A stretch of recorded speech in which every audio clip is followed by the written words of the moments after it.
Well, greetings and welcome back to our series on Inside Big Numbers.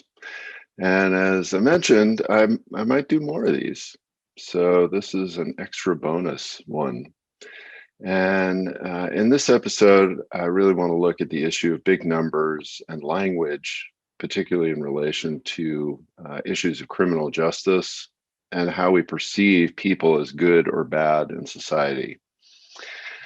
And one of the pieces of feedback I got about the other videos is I was a little too serious. So I'm going to try to be a little more animated in this. Don't know that I'll succeed, but we'll give it a whirl. And I want to go back and look at the example I gave in episode 3. So if you haven't seen that, you can go check it out, about pizzas and the pizza thief, and how much you can lose and not even notice as we start to get to bigger numbers. And so in that episode, we had somebody who had 1,000 pizzas, and the pizza thief came and took one. And the point was that because that is 3 orders of magnitude less than what the person had, they wouldn't even notice that that pizza was gone. But if the person who took the pizza was somebody who's very hungry, that would obviously be quite significant to them. Now, the image that I use there is one that we would all recognize, right? Somebody has the pizzas, they're my pizzas, even though I have way more than I could ever possibly use. And so the person that takes one is a thief. And I use that image because it's just something that everybody can understand and would immediately connect with.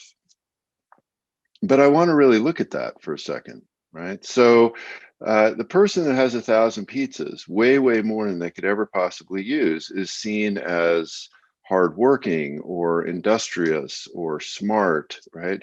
The captain of industry who has billions of dollars is seen as the best possible person, right, in our society. And this is one of the things that we do with big numbers in capitalism. Bigger is always better.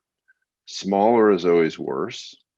And so the person that has way too much is still seen as good, even extra good, extra special. The person who has a little and is struggling and needs some more for their basic needs is seen as lazy, is seen as just wanting a handout, is seen as somehow a bad person.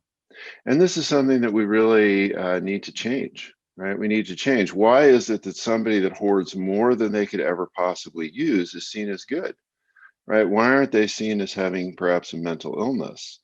Why aren't they seen as extra greedy? Now, we do have some of those images, right? So Robin Hood steals from the rich, gives to the poor.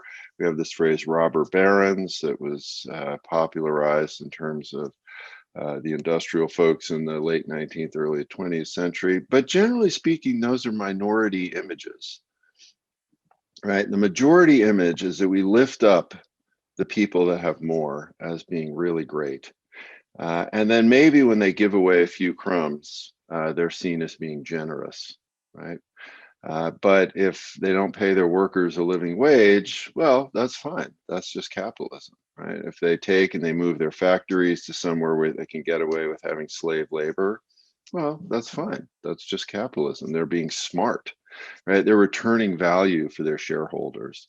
So somebody like Jeff Bezos, who could lose $160 million and not even notice it, right? He's seen as somehow a good person in our society. So one of the things as we start to look at these issues of big numbers is that I like to suggest we need to change our language, right? We need to change our language. The people that have way too much, we need to start assigning language to them that indicates that this is not a great thing. And the people that have too little and are working hard and are struggling, they're deserving of having their basic needs met. Of course, those of us that are supposedly followers of Jesus, he says this all the time, but we have a hard time listening to him. So think about your language, think about your images, and as you reflect on these big numbers, maybe consider switching it up a bit. Thanks a lot. See you next time. Bye.